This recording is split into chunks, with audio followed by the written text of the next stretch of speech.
नमस्कार दोस्तों, मेरा नाम है अंकित। आप सभी का फिर से स्वागत करता हूं आपके अपने YouTube चैनल वर्चुअल विद्या में, जहां पे आज आप सीखने वाले हैं सिंपल, कंपाउंड और कॉम्प्लेक्स सेंटेंसेस के बारे में। पिछले क्लासेस में हमने क्लॉजेस के बारे में सीखा था और क्लॉजेस से ही रिलेट करता हुआ चैप्टर है जहां पे आज आप सिंपल, कंपाउंड और कॉम्प्लेक्स सेंटेंसेस के बारे में सीखेंगे। अक्सर आपके एग्जामिनेशंस में इस प्रकार के क्वेश्चंस आते हैं कि कैसे आप सिंपल से कंपाउंड में चेंज करते हैं, कंपाउंड से कॉम्प्लेक्स में और सिंपल से कॉम्प्लेक्स में चेंज करते हैं। तो इस वीडियो में आप सभी चीज़ों को सीखने वाले हैं। तो आपको क्या करना है, इस वीडियो को पूरा लास्ट तक देखना है और अपने सारे कॉन्सेप्ट्स क्लियर करने हैं। तो आइए सीखते हैं।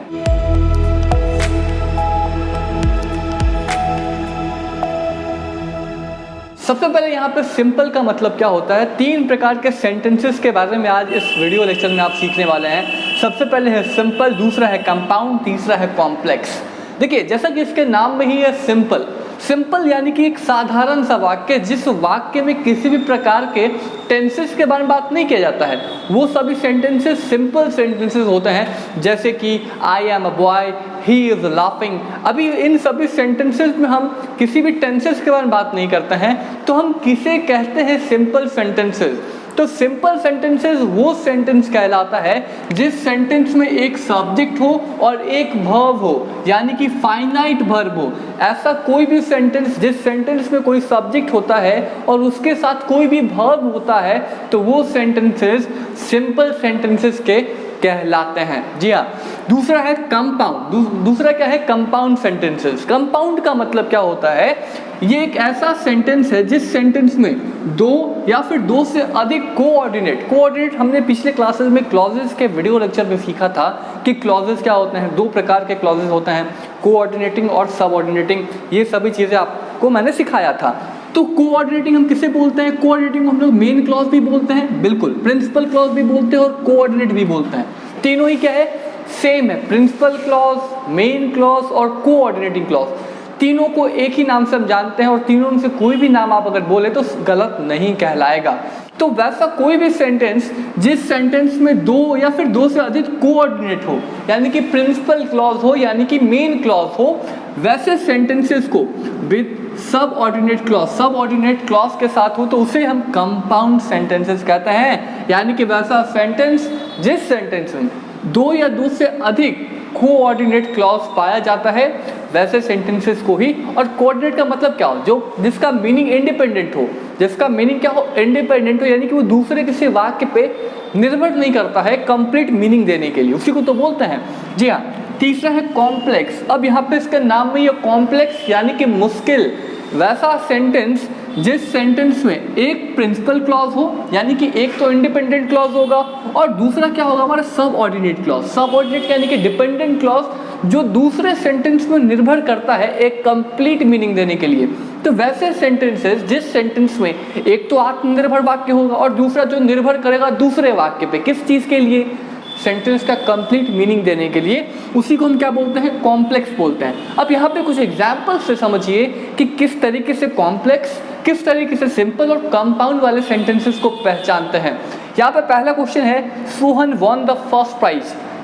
अब इस सेंटेंस में आप देख पा रहे हैं कि सोहन क्या है, यहाँ पे सब्जेक्ट है और हमने आपको बताया कि सिंपल सेंटेंसेस किसे कहते हैं, वैसे सेंटेंसेस जिस सेंटेंस में सब्जेक्ट हो और उसके साथ एक वर्ब हो।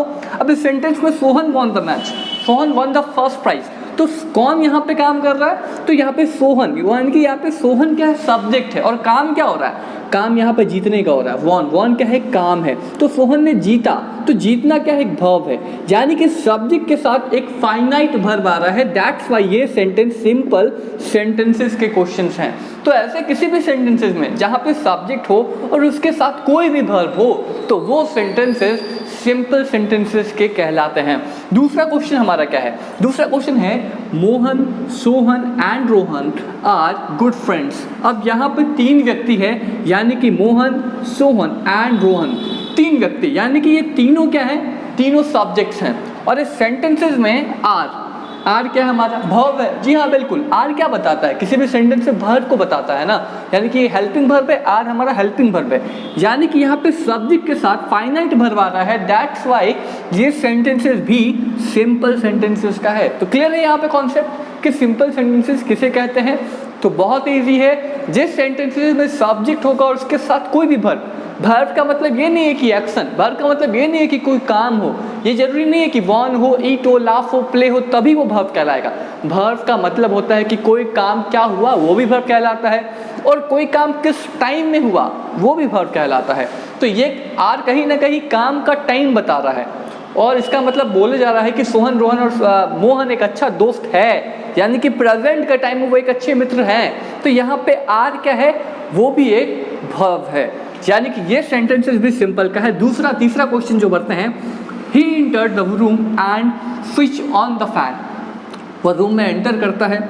अब ये एक सेंटेंस पूरा बताया कि ही एंटर्ड द रूम, यानी कि ये एक सेंटेंस क्या है, ये एक प्रिंसिपल क्लॉज है। प्रिंसिपल क्लॉज यानी कि एक वैसा वाक्य जिसका दूसरे सेंटेंस से कोई मतलब नहीं है कंप्लीट मीनिंग देने के लिए। अगर हम बोलते हैं कि वह रूम में एंटर किया तो इसका मतलब निकल रहा है ना, जी हाँ बिल्कुल, इसका कंप्लीट मीनिंग निकल रहा है। हमें ज़रूरत नहीं है कि कुछ किसी दूसरे बात को जब तक नहीं बताएंगे तब तक ये सेंटेंस क्लियर नहीं है। ये सेंटेंस अपने आप में एक इंडिपेंडेंट मीनिंग दे रहा है। तो वैसे सेंटेंसेस को जब सेंटेंस में दो या दो से अधिक इंडिपेंडेंट हो, तो एक तो मिल गया हमें ही एंटर्ड द रूम, वह एंटर करता है रूम में, और क्या करता है, स्विच ऑन द फैन। अभी अगर मैं आपको बोलूँ कि फ़ैन को ऑन कर दिया उसने, तो फैन को ऑन कर दिया उसने, ये भी सेंटेंस क्या है, ये इंडिपेंडेंट मीनिंग दे रहा है, ये भी किसी और पर निर्भर नहीं हो रहा है। तो वैसे सेंटेंसेस जिस सेंटेंस में दो इंडिपेंडेंट मीनिंग देंगे एक साथ, जो दूसरे किसी पर निर्भर नहीं करेगा, वैसे सेंटेंसेस को ही हम बोलते हैं कंपाउंड। क्लियर है, बिल्कुल क्लियर है। तो यहाँ पे ही एंटर्ड द रूम पहला इंडिपेंडेंट, और स्विच ऑन द फैन ये दूसरा, और इन दोनों को जोड़ने का काम कौन कर रहा है, एंड कर रहा है, जो एक क्या है, कोऑर्डिनेटिंग क्लॉज है। तो इन दोनों को कनेक्ट करने का काम एंड कर रहा है। लेकिन ये दोनों सेंटेंसेस कौन से सेंटेंसेस है, तो कंपाउंड सेंटेंसेस है। क्लियर। अब तीसरा कॉम्प्लेक्स मैंने आपको बताया, जो कॉम्प्लेक्स होता है थोड़ा सा मुश्किल होता है, यानी कि एक तो होगा इंडिपेंडेंट और दूसरा होगा डिपेंडेंट, यानी कि किसी दूसरे पर निर्भर करेगा। किस पे निर्भर करेगा, इंडिपेंडेंट पे निर्भर करेगा, डिपेंडेंट जब एक कंप्लीट मीनिंग देने के लिए, तो वैसे सेंटेंसेस को हम बोलते हैं कॉम्प्लेक्स। इंडिपेंडेंट तो कभी से वो किसी और पर निर्भर नहीं होता है, लेकिन हमेशा डिपेंडेंट ही किसी और पर निर्भर होता है। जैसे एग्जाम्पल समझिए, this is the house where I live. अगर मैं बोलूँ कि यह वही घर है, ये वही घर है, इसका मतलब क्या है, यहाँ पे एक बात हमने बोला ये वही घर है, लेकिन आगे जो बताने वाला है, क्या बताने वाला है, जहाँ मैं रहता था, आई लिव्ड, यानी कि ये सेंटेंस जब तक नहीं बोलेंगे तब तक इस सेंटेंस का कोई मतलब नहीं आ रहा है। तो इंडिपेंडेंट क्लॉज पे डिपेंडेंट क्लॉज निर्भर है, तभी वो सेंटेंस कंप्लीट आ रहा है। यहाँ पे देखिए लास्ट क्वेश्चन जो है, आई डू नॉट नो, मैं नहीं जानता हूँ, आई डू नॉट नो। अब ये सेंटेंस क्या है, मैं उसे नहीं जानता हूँ। अब ये सेंटेंस इंडिपेंडेंट मीनिंग दे रहा है ना, जी हाँ बिल्कुल। इस सेंटेंस का हमें किसी, अभी इसके बाद क्या आएगा उससे हमें कोई मतलब नहीं है, क्योंकि ये ऑलरेडी कंप्लीट मीनिंग दे चुका है। लेकिन अगर हम इसके बारे में बात करें, सी लीव्स, वह रहती है, अब इसे किसी दूसरे की जरूरत है। जब तक इस सेंटेंस में कोई और वाक्य नहीं होगा तब तक ये सेंटेंस क्लियर नहीं हो रहा है कि इसका मतलब क्या, वो रहती है, तो हम क्या करें, रहती है तो रहती है, तो ये सेंटेंस क्लियर नहीं हो रहा ना। इसका मतलब ये है कि मैं नहीं जानता हूँ, वह रहती है, वेयर सी लीव्स, वह कहाँ रहती है मैं नहीं जानता हूँ। तो कहीं ना कहीं इस सेंटेंस इस पर निर्भर कर रहा है, लेकिन ये इस पर निर्भर नहीं कर रहा है। तो वैसे सेंटेंसेस को ही हम कॉम्प्लेक्स सेंटेंसेस कहते हैं। जब इंडिपेंडेंट पे डिपेंडेंट, ये है डिपेंडेंट, जिसे हम क्या बोलते हैं, सब ऑर्डिनेट क्लॉज बोलते हैं, जिसे हम सब ऑर्डिनेटिंग क्लॉज भी कहते हैं। और इसे हम क्या कहते हैं, प्रिंसिपल क्लॉज, मेन क्लॉज और कोऑर्डिनेटिंग क्लॉज कहते हैं। तो कोऑर्डिनेटिंग क्लॉज तो इस पर निर्भर नहीं करता है, लेकिन ये इस पर निर्भर करता है एक मीनिंग देने के लिए। तो वैसे सेंटेंसेस को ही हम कॉम्प्लेक्स बोलते हैं जिस सेंटेंस में एक प्रिंसिपल क्लॉज और दूसरा सब ऑर्डिनेट क्लॉज हो, तो उसे हम क्या बोलते हैं, कॉम्प्लेक्स सेंटेंसेस बोलते हैं। तो ये आसान सा तरीका है इस तीनों कॉन्सेप्ट्स को क्लियर करने का। इस तरीके से आप किसी भी सेंटेंसेस में सिंपल से कॉम्प्लेक्स और कॉम्प्लेक्स से कंपाउंड और कंपाउंड से कॉम्प्लेक्स में चेंज कर सकते हैं। उसके अकॉर्डिंग तो आपको ये कॉन्सेप्ट्स याद रखने हैं कि सिंपल में क्या कॉन्सेप्ट है, कंपाउंड में क्या कॉन्सेप्ट है और कॉम्प्लेक्स में क्या कॉन्सेप्ट है।